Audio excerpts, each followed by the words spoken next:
దేశ దేవాది దేవునికి మంచిగా వందనాలు తెలియజేసుకుంటున్నాను. మరి చేరువచ్చిన మీ అందరికీ కూడా ప్రభు పేరిట వందనాలు తెలియజేస్తున్నాను. మరి వాక్యం పఠనం జరిగింది. వాక్య ధ్యానంలోనికి వెళ్దాము. మూల వాక్యము యోనా 3వ అధ్యాయము 6వ వచనము. ఆ సంగతి నినివే రాజునకు వినబడినప్పుడు అతడును తన సింహాసనము మీద నుండి దిగి తన రాజవస్త్రములు తీసివేసి గోనె పట్ట కట్టుకొని బూడిదలో కూర్చుండెను. దేవుడు తన పరిశుద్ధ వాక్యం దీవించమని ఒక చిన్న ప్రార్థన చేసుకున్నామండి. మహోన్నతుడు మమ్మల్ని మిగిలిగా ప్రేమించిన మా ప్రియ పరలోకమందున పరమ తండ్రి, మీ పరిశుద్ధ నామానికి స్తోత్రాలు చెల్లించుకుంటున్నాం నాయన. యథావసరాలు నేను నన్ను నీ శిలువ చాటున మరుగు చేసుకుని నీ నోటి పూరగా వాడుకోమని వేడుకుంటున్నాను. మీరు మాట్లాడుతున్నప్పుడు ఆయన వినగలిగే చెవులను, గ్రహించే మనస్సును, మీ మాటలు అనుసరించి జీవించే జీవితాలను మా అందరికీ దయచేయమని, నీ పరిశుద్ధాత్మ శక్తితో నింపమని వేడుకుంటున్నాం. ఇంతవరకు వాక్యము నాయన నీవే నీరు కట్టి ఫలింపజేయమని, సమస్త ఘనత మహిమ ప్రభావాలు మీకు మాత్రమే చెల్లించుకుంటూ యేసుక్రీస్తు పరిశుద్ధ నామములో ప్రార్థించి అడిగి వేడుకుంటున్నాం పరమ తండ్రి, ఆమేన్. ప్రియ సంఘమా, మరి లెంట్ సీజన్ మనము ధ్యానించుకుంటున్నాం. శిలువ ధ్యానాలు జరుగుతున్నాయి. యేసుక్రీస్తు ప్రభువారు సర్వ మానవాళి నిమిత్తము, అంటే సర్వ మానవాళి పాప విమోచనార్థమై క్రయధనముగా తనను తాను సిలువలో పాప పరిహారార్థ బలిగా అర్పించుకున్నారు. వారు అర్పించుకోవడం వల్లనే ఈనాడు మనకు రక్షణ అనేది కలిగింది. మరి మనమంతా కూడా జన్మతః పాపులమని, అనాది కాలంగా ఆజ్ఞ అతిక్రమం అనే పాపము వెంటాడిందని మరి గ్రహించి, మరి ఆ పాపము పరిహారార్థమే యేసుక్రీస్తు ప్రభువారు సిలువ మీద మరి మరణించాలని, మృత్యుంజయుడయి పునరుద్ధానం పొందుకున్నాడని మనము యేసుక్రీస్తు ప్రభువుని సొంత రక్షకునిగా అంగీకరించి మన జీవిత కాలమంతా ప్రభువును మహిమపరిచి మనము జీవించాలి. ఇదే మరి దేవుడు మన నిమిత్తమే చేసినటువంటి ప్రాణత్యాగంలోనే మనము చేయవలసినటువంటి విధి. మనం ఆయనను మహిమపరుస్తూ జీవించాలి. మన ప్రాణ, ఆత్మ, శరీరములు ఆయనను మహిమపరచాలి. మనం చేసేటువంటి ప్రతి పనిలోనూ, ప్రతి క్రియలోనూ మనము దేవుని మహిమపరుస్తూ మనము జీవించాలి. మరి లెంట్ సీజన్ మనకి ఎంతో ముఖ్యమైనది. చాలా మంది లెంట్ని బట్టి అనేకమైన కాంట్రవర్సీస్ జరుగుతూనే ఉంటాయి. కొంతమంది అది ధ్యానం చేసుకోవచ్చు అంటారు, ఎందుకు పర్టికులర్ టైంలోనేనా అని అంటారు.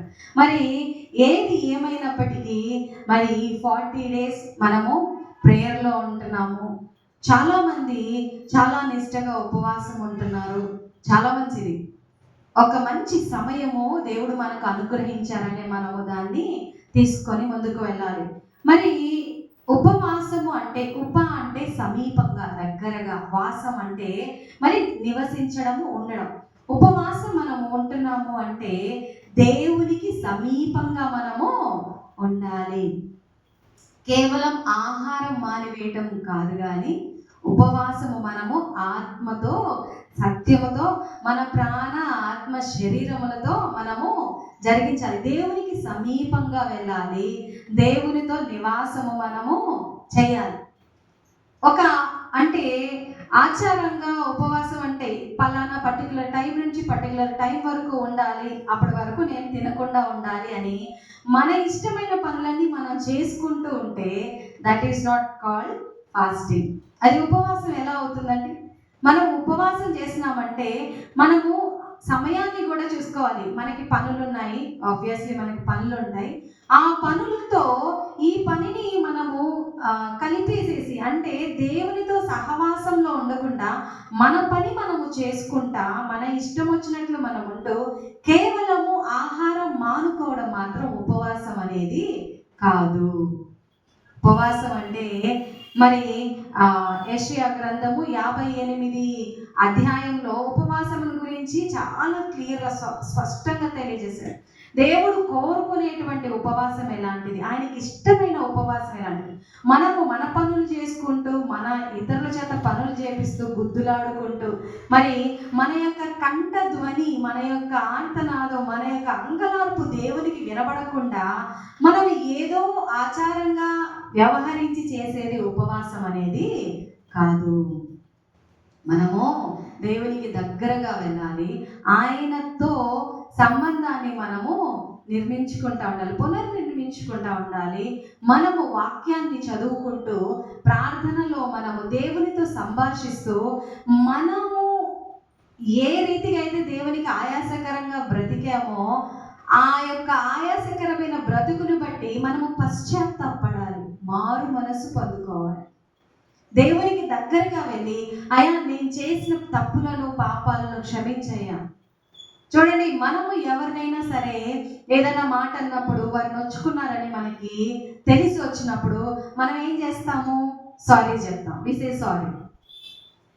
మరి మనము మన యొక్క ప్రవర్తనను బట్టి, మన యొక్క క్రియలను బట్టి మనము దేవునికి అయిష్టంగా ఉందని మనకు తెలుస్తున్నప్పుడు మనం ఏం చేయాలి? ఆయన దగ్గరకు వెళ్ళి మనము పశ్చాత్తాపడాలి. పాపపు నిమిత్తమైనటువంటి మరి పాప పరిహారార్థ బలి అయితే జరిగిపోయింది, ఇంకా బలి లేదు.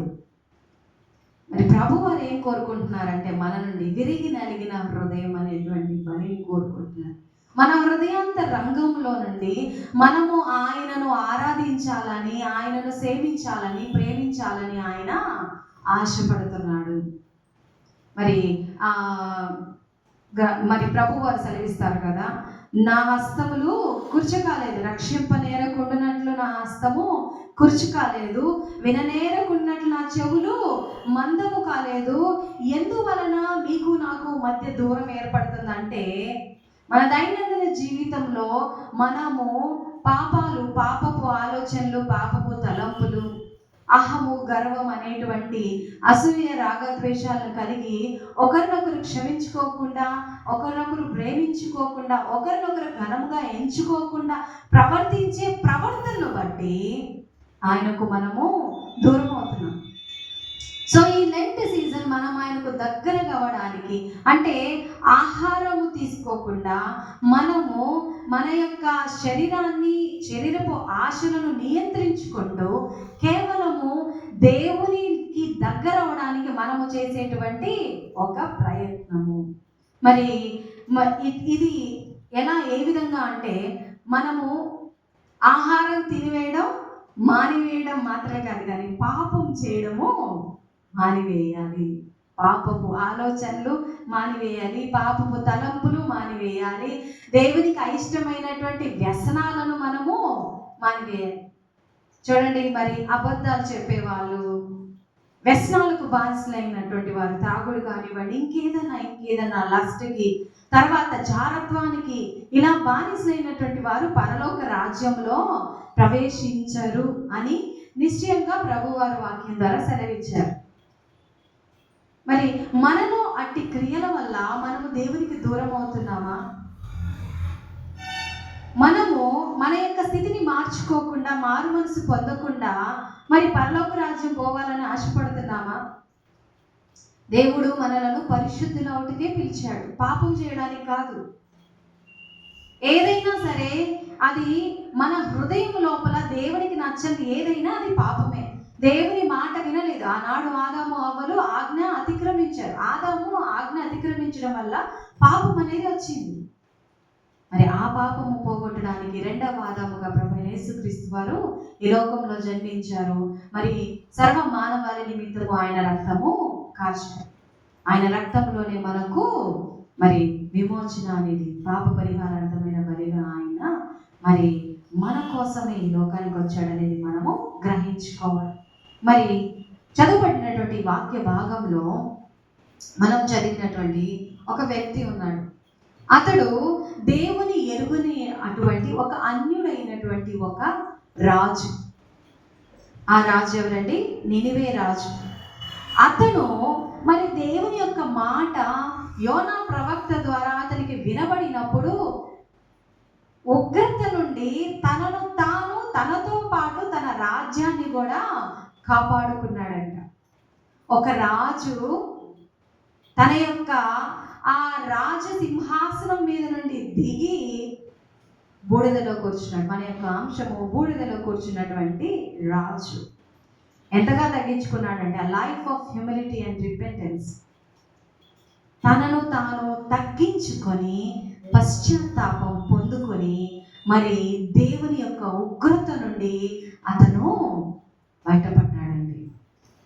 ఈరోజు మరి మనము సువార్తలు వింటున్నప్పుడు, దేవుని యొక్క మాటలు వింటున్నప్పుడు మనలను మనము తగ్గించుకొని, మన స్థితిని, మన హృదయ స్థితిని మార్చుకొని, మరి మనము దేవుని యొక్క సన్నిధానానికి వచ్చి పశ్చాత్తాపంతో మారు మనస్సు పొందుకుంటున్నామా?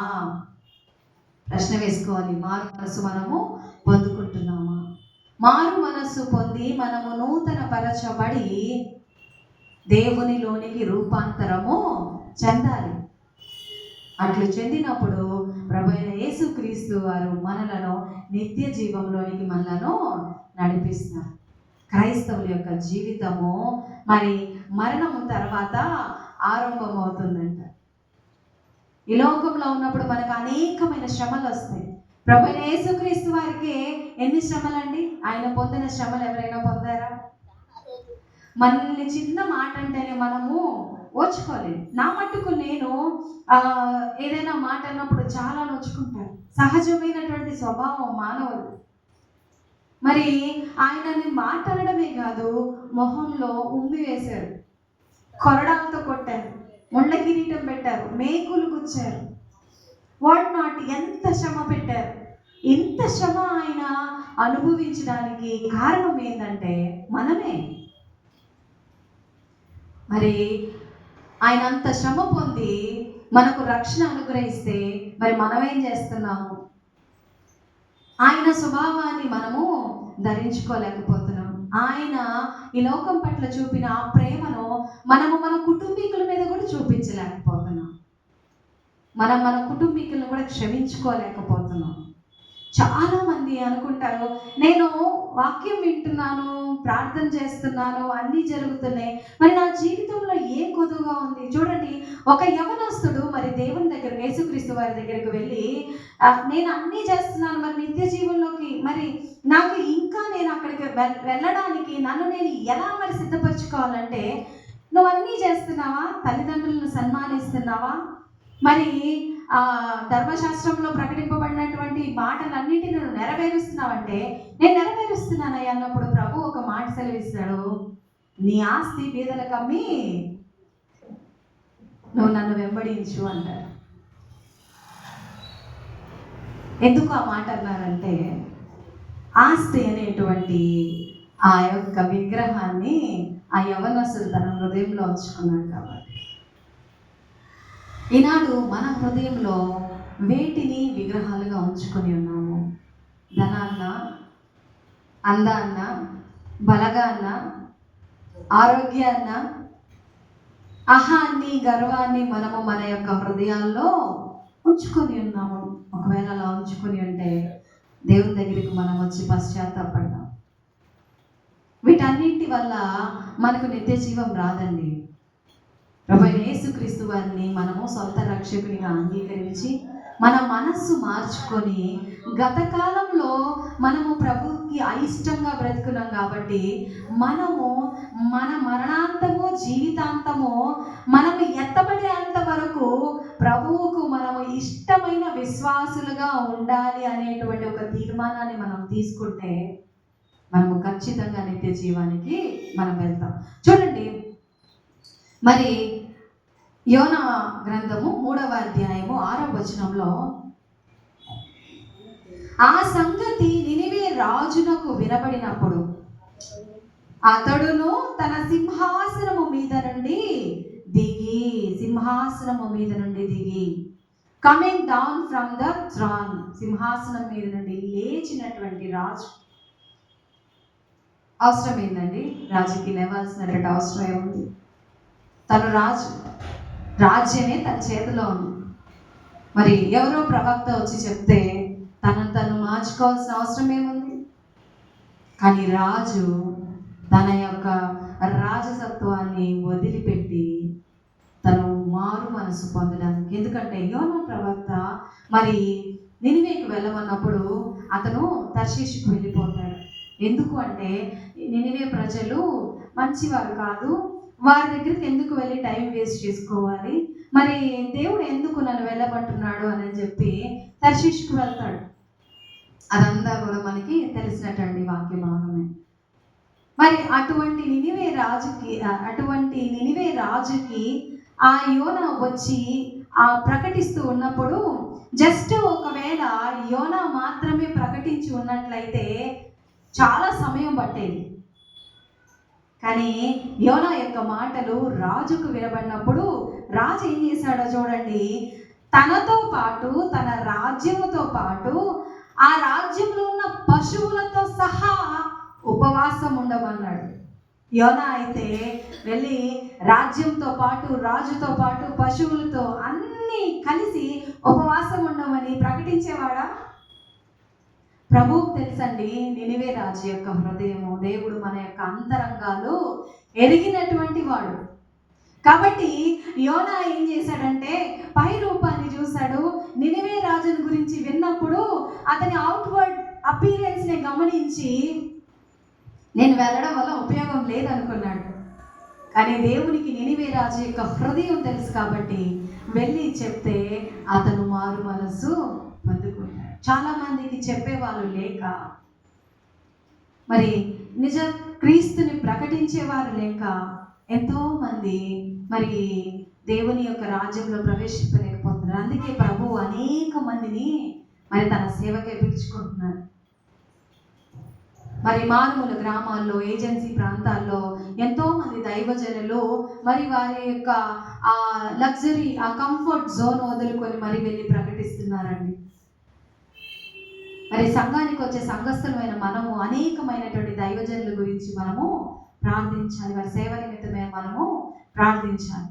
మరి ఇక్కడ ఆ రాజు తన యొక్క సింహాసనం మీద నుండి దిగి మరి అతను మనకిచ్చినటువంటి ఆ ఎగ్జాంపుల్ ఏంటో తెలుసా? ఆత్మీయ అర్థం మనం చూస్తే సింహాసనం అంటే మన గర్వం కావచ్చు, స్వార్థం కావచ్చు, నా అనేటువంటి అహంకారం కావచ్చు, కోపం. మరి ఈ ఉదయకాల సమయం దేవుడు అడుగుతున్నాడు, నీ యొక్క సింహాసనం మీద, కోపం అనే సింహాసనం మీద, గర్వం అనే సింహాసనం మీద, స్వార్థం అనే సింహాసనం మీద దిగుతున్నావా నువ్వు? ఈరోజు మనము దిగాలి. ఎవరైనా క్షమించలేకపోతున్నామా? అట్టి హృదయంతో మనం ఉంటే మనం దిగాలి. మరి చూడండి, ఈ లెంట్ సీజన్లో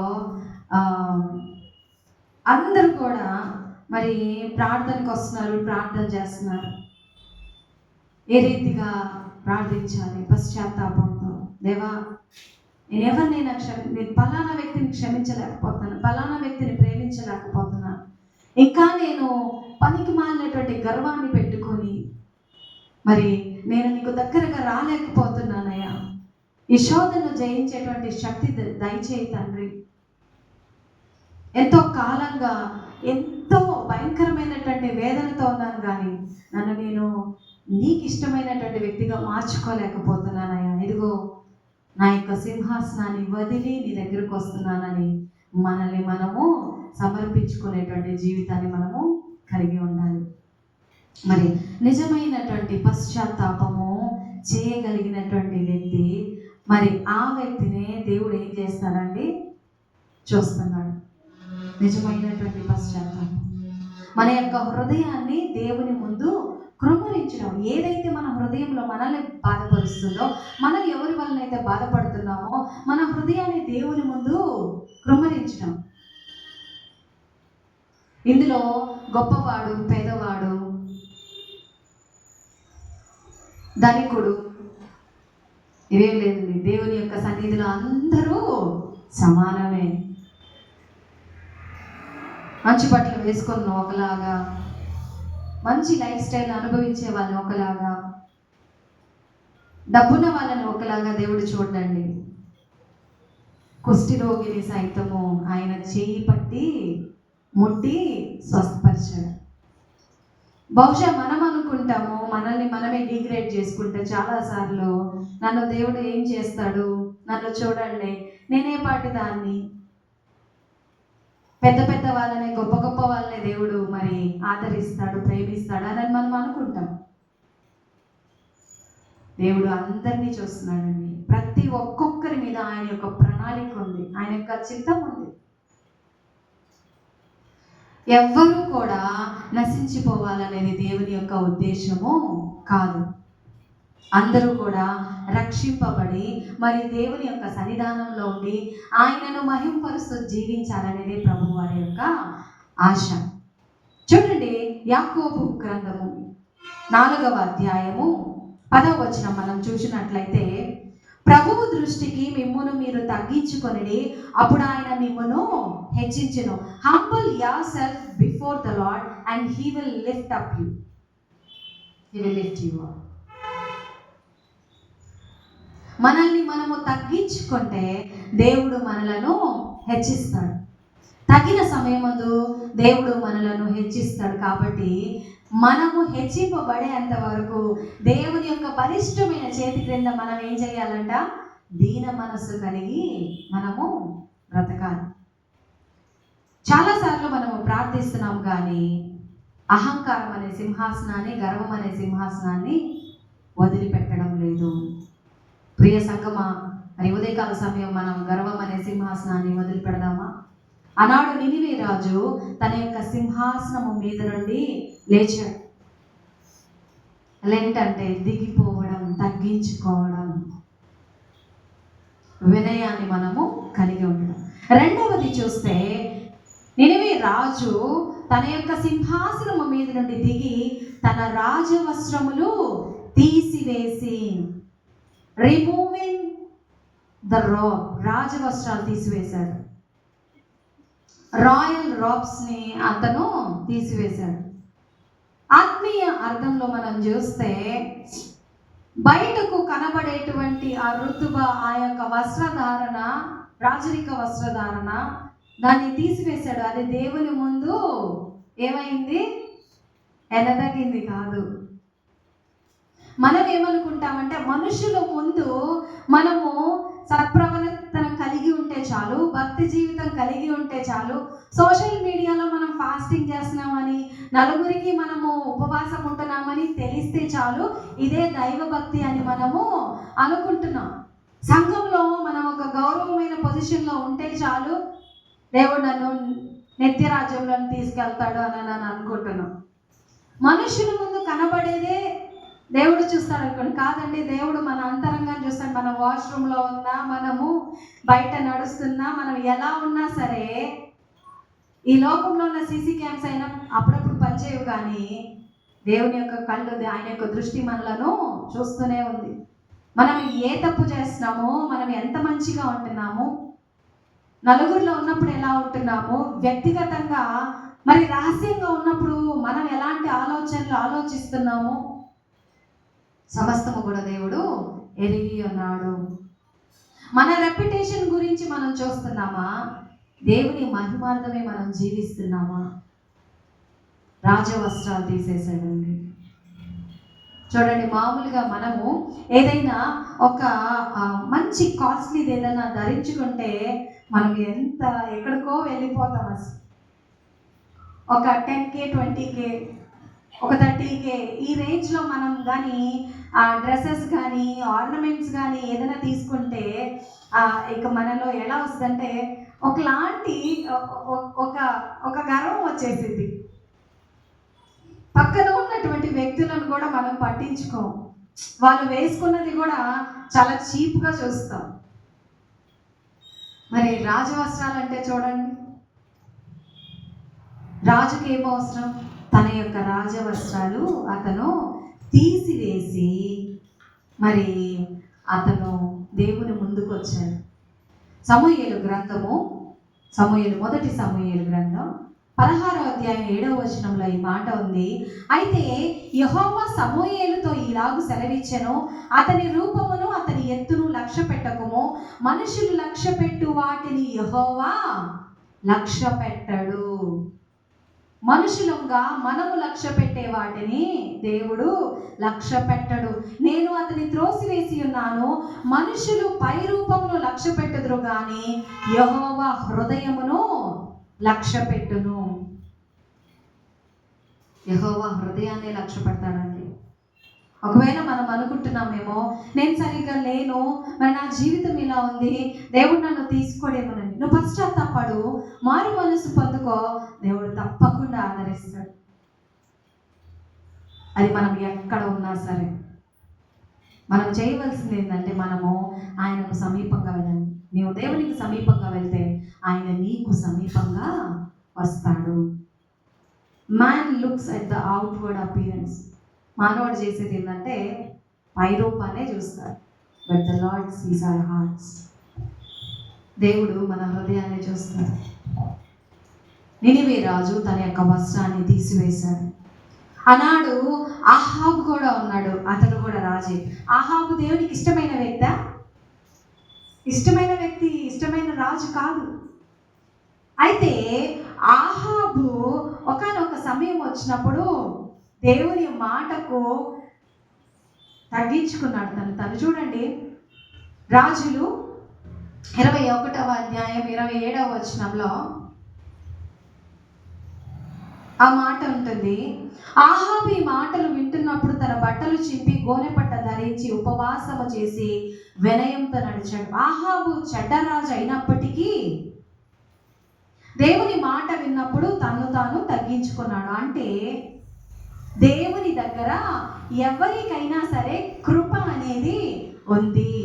చెడ్డవారైనా, నరహత్య చేసినటువంటి వారైనా, వ్యభిచారులైనా, దొంగతనాలు చేసిన, అబద్ధాలాడినా, త్రాగుబోతులైనా, తిరుగుబోతులైనా, ఎంతటి వారైనా పశ్చాత్తాపడితే, మారు మనసు పొందితే, దేవుని సొంత రక్షకునిగా అంగీకరిస్తే, దేవుని ద్వారానే వారి యొక్క పాపాలు విమోచింపబడతాయని నమ్మితే వారికి రక్షణ అనేది ఉంది. పరలోక రాజ్యం అనేది ఉంది. చూడండి, భయంకరమైనటువంటి నరహత్య చేసినటువంటి జైల్లో ఉన్నటువంటి వ్యక్తులు సైతము వారు దేవుని యొక్క మాటలు దేవుని యొక్క దాసుల ద్వారా విన్నప్పుడు వారిని వారు మరి తగ్గించుకొని దేవుని ముందు పశ్చాత్తాపడిన వారు అనేక మంది వారి జీవితాలను మార్చుకొని గొప్ప సేవకులుగా మారిన వారు ఉన్నారు. లేదా మీరు ఎవరి గురించి వినలేదా? మరి మనలను మనం మార్చుకుంటే దేవుడు మనలను కూడా నిత్య జీవంలోనికి నడిపిస్తాడు. పాపం చేసినటువంటి వారికి దేవుని యొక్క కృప ఉంది. నిజమైనటువంటి వినయము దేవుని యొక్క కోపాన్ని సైతము మార్చగలుగుతుంది. నినివే పట్టణం మీదకి ఒక ఉగ్రత వచ్చిందండి. 40 days నినివే పట్టణం అనేది నాశనం అయిపోతుంది. అటువంటి సమయంలో రాజుకు ఆ మాట వినబడినప్పుడు అతను తన సింహాసనము దిగి రాజవస్త్రాలు తీసివేసి, చూడండి 3వదిగా మనం చూసినట్లయితే రాజవస్త్రాలు తీసివేసి గోనెపట్ట కట్టుకొని బూడిదలో కూర్చుండిన. గోనెపట్ట ఒక కఠినమైనటువంటి పట్ట, అది సాఫ్ట్ క్లాత్, ఇట్స్ సైక్లాత్. ఇది సాధారణంగా మేకల ద్వారా లేకపోతే ఒంటల యొక్క రోమాలతో తయారు చేసేటువంటి ఒక దట్టమైనటువంటి ఒక క్లాత్. అది గోనెపట్ట కట్టుకుంటే ఎట్లా ఉంటుందండి? ఊపిరాడుతుందా? చాలా వేడిగా ఉంటుంది కదా. మరి అటువంటి గోనెపట్టను అతను ధరించాడు, రాజవస్త్రాలు తీసివేసి. తన యొక్క గర్వాన్ని, తన యొక్క రాజసత్వాన్ని, తన యొక్క అహంకారాన్ని తను తాను తగ్గించుకొని ఆ పట్ట కట్టుకొని ఎక్కడ కూర్చున్నాడంట?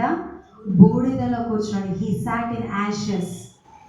అతను బూడిదలో కూర్చున్నాడు. బైబిల్లో బూడిదలో కూర్చోవడం అంటే ఓటమి కాదు, అది పశ్చాత్తాపంతో కూడినటువంటి వినయము.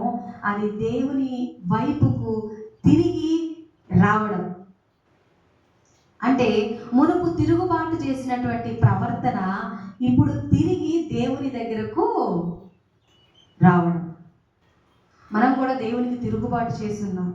మనం కూడా దేవుణ్ణి మరి ఎంతగానో గాయపరిచాం. ఆనాడు రోమా ప్రభుత్వం అయితే ఒక్కసారే దేవుణ్ణి సిలువ వేస్తే, ఈనాడు మనము మరణించేంత వరకు దేవుణ్ణి సిలువ వేస్తూనే ఉన్నాం. తెలుస్తుందా? గమనిస్తున్నామా? ఎప్పుడైతే మనము దేవునికి అయిష్టమైన పనులు చేస్తామో అప్పుడంతా మనము దేవుణ్ణి సిలువ వేస్తున్నట్టే. దేవుని మొహం మీద మనమే ఉమ్మి వేస్తున్నట్టు, దేవుని కొరడాలతో మనమే కొడుతున్నట్టు, దేవుని యొక్క తల మీద కిరీటం మనమే ముళ్ళ కిరీటం పెట్టి గుచ్చుతున్నట్టు. ఆయన అంత బాధపడతాడండి. ఆయన సిలువలో ప్రాణం పెట్టింది మన కోసమే అయితే మరి మనం ఏం చేస్తున్నాము? ఆ యొక్క విలువ, సిలువ యొక్క విలువ, ఆ శక్తి తెలుసుకున్న మనము కూడా తెలియనటువంటి ఒక వెర్రివారి వలె మనము కూడా ప్రభువుని గాయపరుస్తున్నాం. మన క్రియలతో, మన ప్రవర్తనతో, మన మాటలతో దేవుని మనం సిలువ వేస్తూనే ఉన్నాం. మన యొక్క వ్యసనాలు మానుకోకుండా, మనము తిరిగి దేవుని దగ్గరికి రాకుండా ఆయన గాయపరుస్తూనే ఉన్నాం. ఇది తెలియకుండా ఉంటే మనం కూడా అన్యులమే. అన్యులని ఎవరిని అంటారంటే దేవుని ఎరుగని వారిని. క్రీస్తుని ఎరిగి కూడా మనం ఈ పనులు చేస్తే మనము కూడా క్రీస్తుని ఎరిగినటువంటి వారు. ఈరోజు మన జీవితంలో కూడా అహంకారాన్ని మనము వదిలివేయాలి. వినయంగా మన తప్పులను మనము దేవుని యొక్క సన్నిధానానికి వచ్చి కప్పుకోకుండా ఒప్పుకోవాలి. దేవుడు మనలను మళ్ళీ మన సింహాసనం మీద, ఆ రాజుని సింహాసనం మీద దేవుడు కూర్చోబెట్టాడు. ఉగ్రత నుండి వారు తప్పించబడ్డారా? తప్పించబడ్డారు. యోబు కూడా బూడిదలో కూర్చున్నాడండి. యోబు యథార్థవర్తుడు, ధర్మాత్ముడు. అతను అందరికీ హెల్ప్ చేశాడు. యోబుకి పరీక్ష వచ్చింది. యోబు ఆ పరీక్షలో జయాన్ని పొందుకున్నాడు. యోబుకు పరీక్ష వచ్చినప్పుడు యోబు వెళ్ళి బూడిదలో కూర్చున్నాడు. మరి మనము మనలను తగ్గించుకుంటున్నామా? మనము పశ్చాత్తాపంతో, ఉపవాసంతో దేవుని యొక్క సమీపానికి మనము వెళ్తున్నామా? లేదా ఆచారంగా లెంట్ డేస్ని మనము జస్ట్ పాటిస్తున్నామా? మనమందరం ప్రశ్న వేసుకోవాలి. మనము ఈ యొక్క లెంట్ సీజన్లో మనం ఎంతగా మనల్ని మనము మార్చుకోగలిగితే, వాక్యం ద్వారా సరి చేసుకోగలిగితే, దేవుని దగ్గరికి ఎంతగా సమీపంగా వెళ్తే ఆయన మనకు అంత సమీపంగా వచ్చి మనలను ఆయన క్షమించి మనలను ఆయన ఆశీర్వదిస్తాడు. మనము కోల్పోయినటువంటి దీవెనలు, ఆశీర్వాదాలు ప్రభు మనకు దయచేస్తాడు. ఒక ప్రశ్న వేసుకుందాం. మరి నినివే రాజులాగా పశ్చాత్తాపంతో కన్నీరు విడిచి మరి దేవుని సన్నిధికి వెళ్ళాడని మనం విన్నాం కదా. మరి చివరిగా మనము కన్నీరు విడిచింది ఎప్పుడండి దేవుని సన్నిధానంలో? ఇక్కడ కూర్చున్న వారికి, నాకు, మనందరికీ ప్రశ్న. మనం ఎప్పుడు చివరిగా లాస్ట్గా దేవుని సన్నిధానానికి వెళ్ళాం? మోకరించామా? కన్నీరు విడిచామా? దుఃఖపడ్డామా? కేవలము మనకు భౌతికమైన ఆశీర్వాదాల కోసమే దేవుని దగ్గరకు వెళ్ళామా? నిత్య జీవం కోసం, మన రక్షణ కోసం, మన యొక్క కుటుంబ రక్షణ కోసం, మన యొక్క రాష్ట్ర రక్షణ కోసం, యావత్ భారతదేశం యొక్క రక్షణ కోసం, ప్రపంచ రక్షణ కోసం మనము అంగలార్చింది ఎప్పుడు? నిన్నటి రాత్రి ఎంతమంది కన్నీరు విడిచి ప్రార్థన చేశారండి? ఈరోజు ఉదయకాల సమయంలో లేచినప్పుడు ఎంతమంది ప్రార్థన చేసుకొని వచ్చారు? మరి మనము ప్రతిరోజు ప్రార్థన చేస్తున్నామా? చూడండి, యోనా గ్రంథము 3వ అధ్యాయము 10వ వచనం మనం చదివితే, యోనా 3వ అధ్యాయము 10వ వచనము. ఈ నినివే వారు తమ చెడు నడతలను మానుకొనగా వారు చేయించిన క్రియలను దేవుడు చూచి పశ్చాత్తాప్తుడై వారికి చేయుదునని తాను మాట ఇచ్చిన కీడు చేయక మానేను. When God saw what they did, he relented. దేవుడు చేస్తానని ఉద్దేశించినటువంటి, చెప్పినటువంటి కీడును చేయకుండా మానివేశాడు. ఎందుకంటే రాజుతో పాటు రాజ్యము కూడా ఉపవాసం ఉండి దేవుని వైపుకు తిరిగి కన్నీళ్లు విడిచి మారు మనసు పొందుకున్నారు. కాబట్టి వారు దేవుని యొక్క ఉగ్రత నుండి తప్పింపబడ్డారు. యోనాకి మరి దేవుడు ఆ మాట చెప్తాడు. చూడండి, యోనాని ప్రశ్న వేస్తాడు. యోనాకి కూడా ఒక ఎగ్జాంపుల్గా ఉండడానికి యోనాకి ఒక ఎక్స్పీరియన్స్ని దేవుడు దయచేస్తాడు. ఒక సొర చెట్టుని ఇస్తాడు. ఆ సొర చెట్టు క్రింద మంచిగా సేద తీరుతాడు. అయితే ఆ సొర చెట్టు తీసివేయబడుతుంది. యోనా ప్రశ్న వేస్తాడు, సొర చెట్టు ఎందుకయ్యా ఎండిపోయింది? అప్పుడు దేవాది దేవుడు ఆ మాట అంటాడు చూడండి, యోనా గ్రంథం 4వ అధ్యాయము 9వ వచనంలో, అప్పుడు దేవుడు, ఈ సొర చెట్టును గురించి నీవు కోపించుట న్యాయమా అని యోనాను అడుగగా, యోనా ప్రాణము పోవునంతగా కోపించుట న్యాయమే అనెను.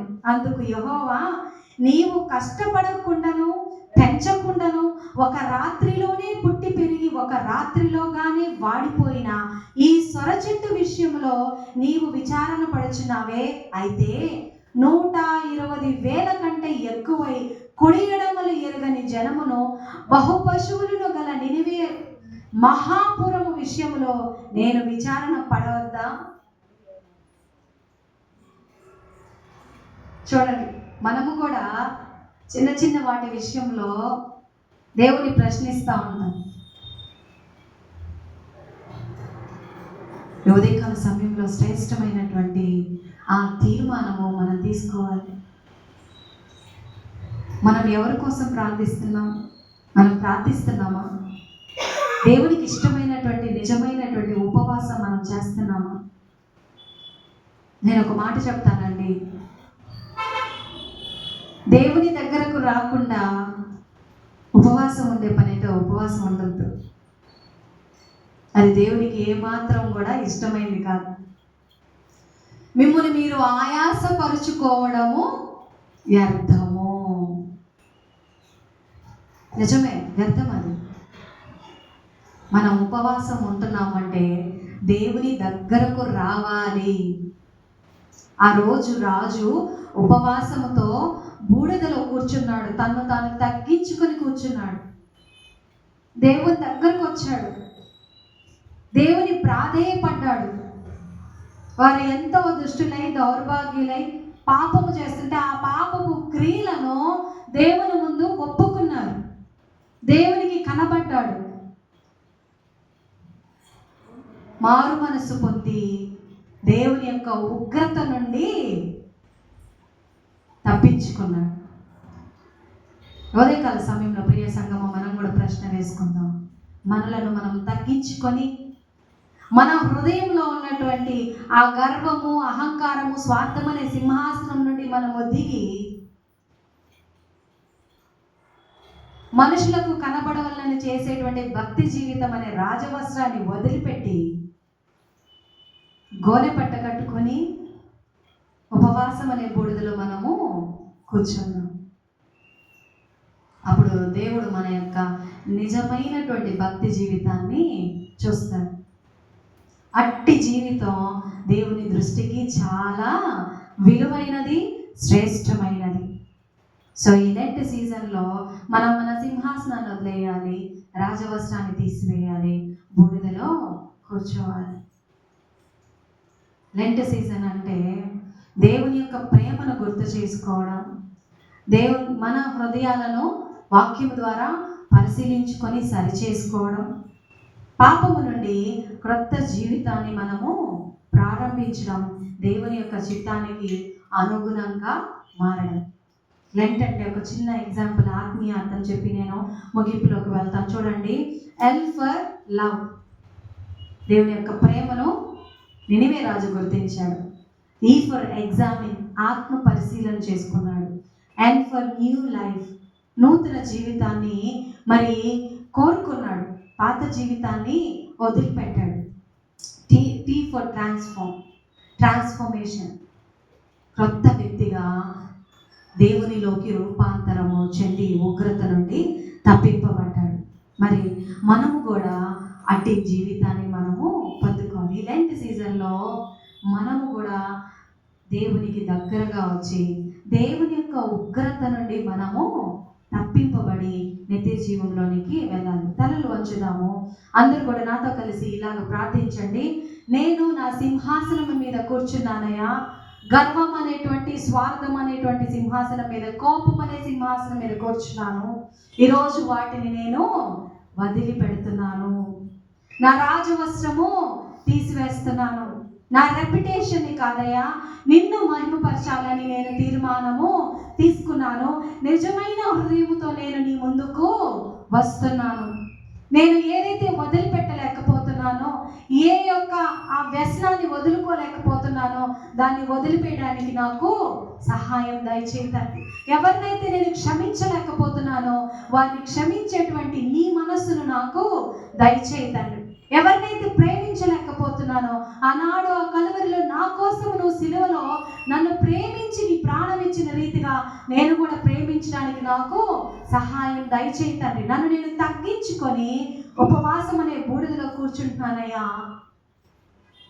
నా మీద నీ దృష్టి ఉంచు తండ్రి.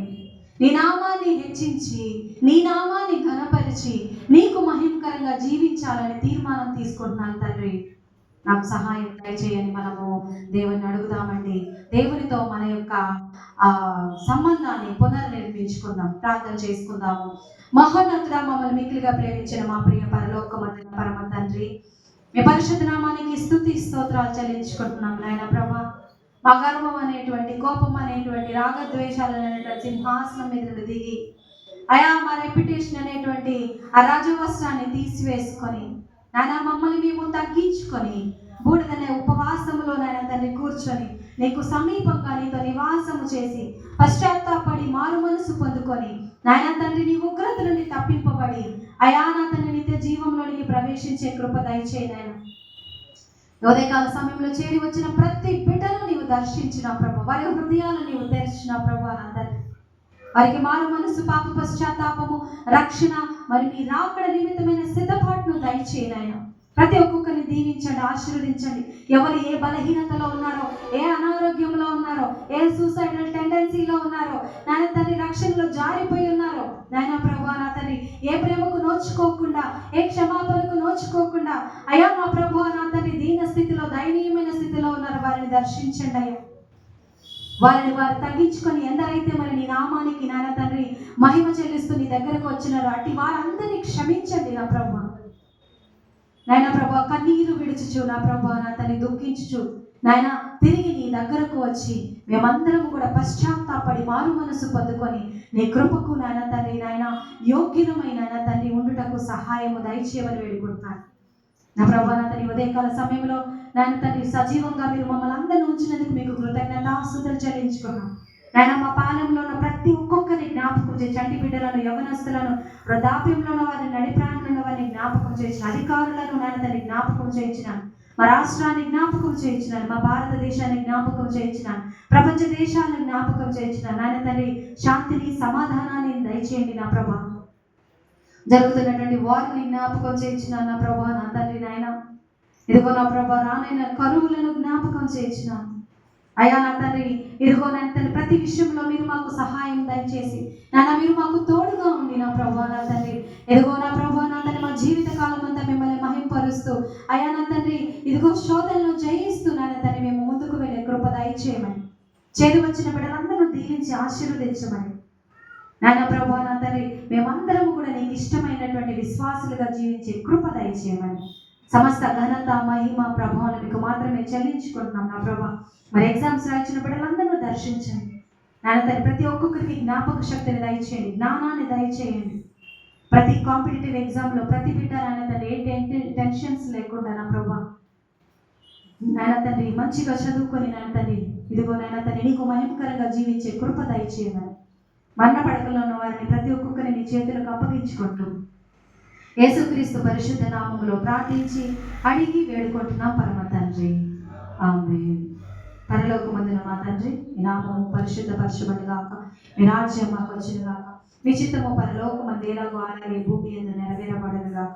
మా అనుదిన ఆహారం నేడు మాకు దయచేయండి, మా రుణస్తులను మేము క్షమించిన ప్రకారం మా రుణములను క్షమించు, మమ్మల్ని శోధనలోనికి తేక కీడు నుండి తప్పించు, ఎందుకంటే రాజు బలమును మహిమయు నిరంతరము నీవే అయినావు తండ్రి, ఆమేన్. చివరికి అందరము యూదా రాసిన పత్రిక చదువుకొని అని ముగించుకుందాం.